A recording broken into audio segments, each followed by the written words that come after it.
Hey everyone, I was planning on doing a bigger project for this month's video, but it is taking a lot longer than I anticipated, so I've put that on hold for a while, and I just wanted to get something out for now. I wasn't sure what to do in such a short amount of time, but then I remembered that there was a new Doctor Who game out and that I'd actually been sent a review code, so I thought I'd give it a review. In its nearly 60-year history, Doctor Who has been turned into novels, comics, audios, feature films, and whatever the hell Dimensions in Time is. But despite its universal recognizability, it's never really managed to break into the world of video games.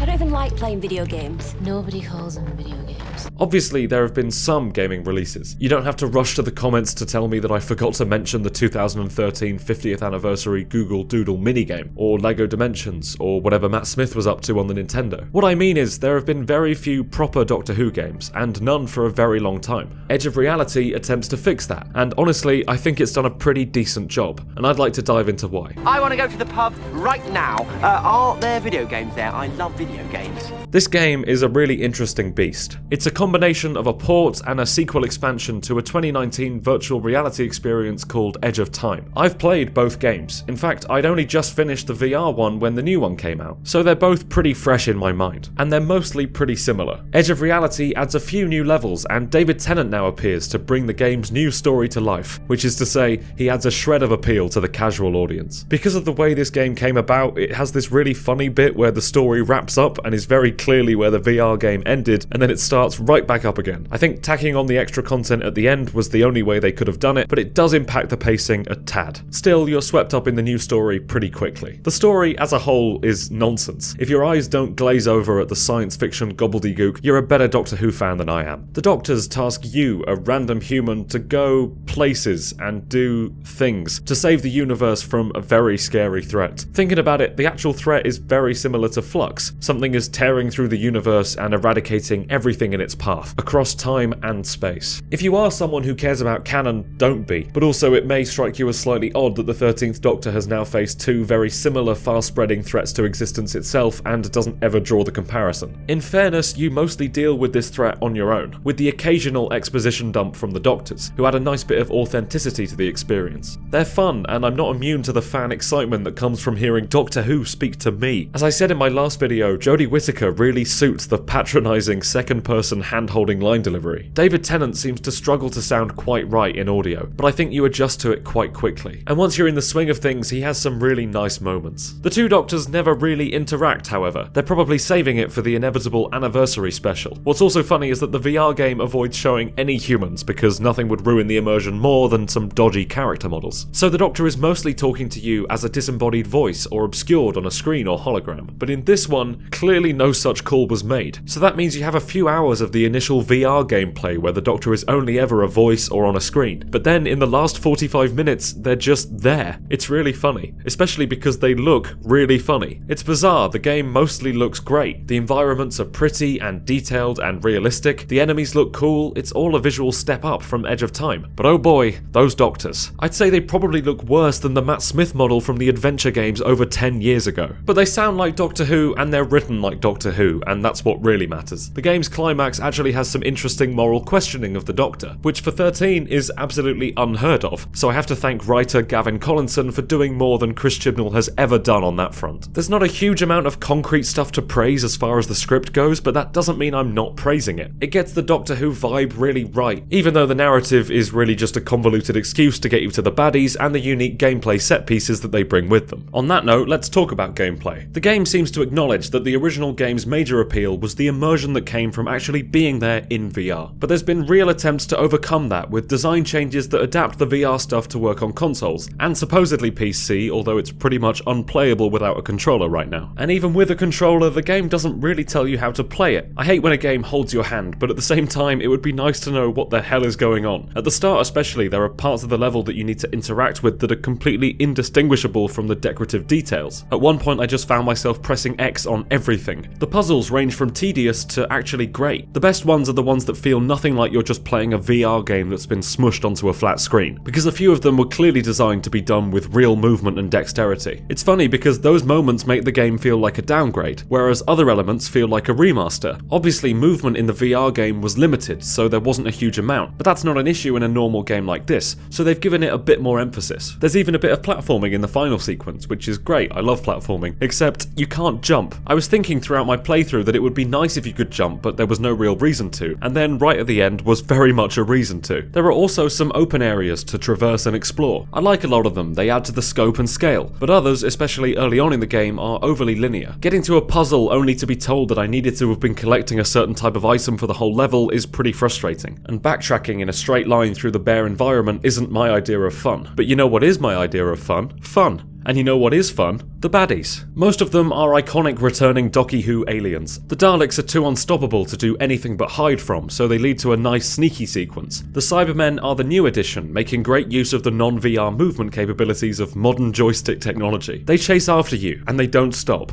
and you hear them getting closer but you can't turn around because they'll kill you. I imagine it's a bit like Metroid Dread, although I've not played Metroid Dread, so I wouldn't know. So the Daleks require stealth, the Cybermen require speed, and the Weeping Angels require a tolerance for being terrified. The sequence with those scary stone bastards is without a doubt the highlight of the game. And that was surprising actually. They were the best part of the VR game, but I assume that's because you were actually right there, coming face to face with the creepiest statue since that old racist bastard outside the Houses of Parliament. And yeah, the original Edge of Time sequence is better, but that was unavoidable. When it really is on you to not look away from the angel, that's a whole extra level of immersion than just not moving your mouse. Also, your field of view is much more limited on a monitor, so you're not going to catch everything. One of Edge of Reality's major jump scare moments occurred just off the edge of my screen, so I didn't actually see the scary thing when I was meant to. But the scariest part has been adapted in a way that's really smart. In VR, you're stood still, with the angels moving towards you as you do tasks, but with the increased movement that's possible here, the level is completely different. You instead go through these maze-like tunnels in a Skyrim-esque cavern, moving through the Weeping Angels and trying your best not to pass away, either from their time fuckery or just from sheer terror. They're such a great baddie for a game, and it's a really effective use for them. The whole thing is probably worth it for that alone. Obviously, that is going to be down to your own opinion on game pricing. It takes less than 3 hours to play through, and while I think there's more to a game's value than just how long it takes to complete, that is quite short. This may sound like coping, but I kind of enjoy the briskness. It felt like a fast-paced Doctor Who adventure, and by Doctor Who standards, it's quite a long one. £20 isn't bad for what you're getting, and on Steam it's currently on sale for $15. So honestly, I think I'd recommend picking it up now if you have any interest. And you can get to it whenever. If anything, that might work in your favour, because when I played it, there were still a few bugs that made the experience a bit less fun. Some were just frustrating, others were game-breaking. The jumpless platforming section I mentioned earlier is an exciting run fast with the 10th Doctor moment. Let down a little bit by how silly he looks, but let down a lot more by the fact when I fell off and died, he just wasn't there anymore when I respawned. There have been a few patches already, and there's stuff I hope they continue to improve in future updates, but it has a way to go. That being said, it is far from unplayable right now, and I've not even covered all that the game has to offer. There are collectibles scattered around of all kinds of Doctor Who based items. Some are quite niche. That helps with replayability. There's also a shooting sequence that used to be on rails in VR but is fully controllable now and is so much more fun. I'm sorry if I've spent a lot of this review comparing Edge of Reality to Edge of Time, but I think it's important to look at this game within the context it was created, because I think a few people will assume it's a straightforward downgrade from VR to console, and that's simply not the case. The intelligent ways that the game has been adapted for the new medium, combined with the new content for both story and gameplay, more than justifies its non-VR existence. I keep checking to make sure I've got the names of these games right. The one that's called Edge of Time is virtual reality, and the one that's called Edge of Reality is not. It's almost as confusing as the actual plot. If you haven't played Edge of Time, I think Edge of Reality is a fantastic way to experience it without having to pay £1,000 for a headset. And even if you have played Edge of Time, it still might be worth giving this one a go. Like I said, I played them pretty much back to back and had fun with both. I won't lie and say this game is perfect. It has a number of flaws that impact my enjoyment,